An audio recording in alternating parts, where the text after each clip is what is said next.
कराओ। खोल के कान सुन ला तू ये खबर, घूमे लगा पीछे तोहरा जस लभर। हमारा जवानी के लेना कोई बना, हमारा जवानी के लेना कोई बना। तो चेक करवाला।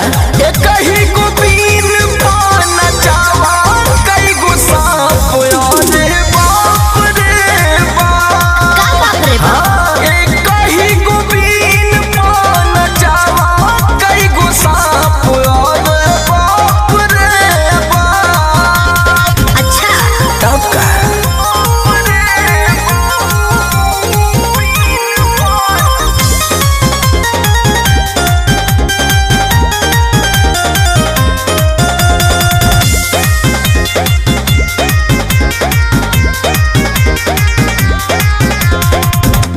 बानी फरेस पीस मार्केट में आई। ओहो। हमारा के पावे है खातिर सोभे पागल आई। बुझाई बाबू। अरे तोहरे तो चलती बा।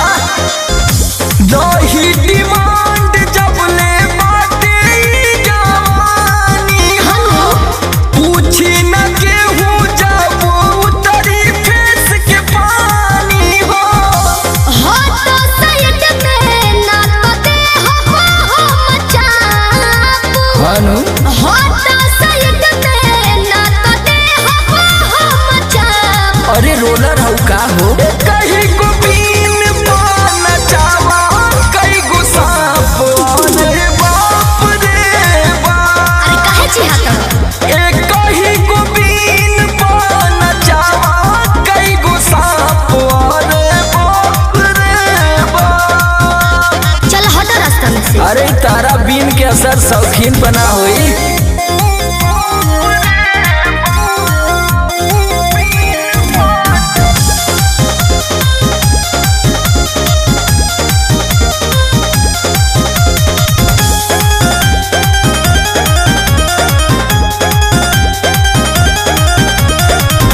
यादव राज हमरे बाबोल वाला।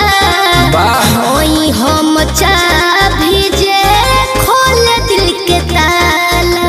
अरे हम करइत नहीं। ऐसे जे सुघर देहिया देखाई बुहा, अच्छा सब कर मान जान तू सन कोई। अरे जा जा। जिला में बहनी समरसा का सेटा। ई तो बात सही है। जिला में बहनी समरसा का सेटा। तावा जोड़ा खाने वाला है। कहीं को बीन पाना चावा, कई को सांप रे बाप रे बाप। अरे काहे डेरा तर? कहीं को बीन पाना चावा, कई को सांप रे बाप रे बाप। बक डेरा मत है तो पिटारम ना बंद करो। हम तो बंदे होके चाहते हैं।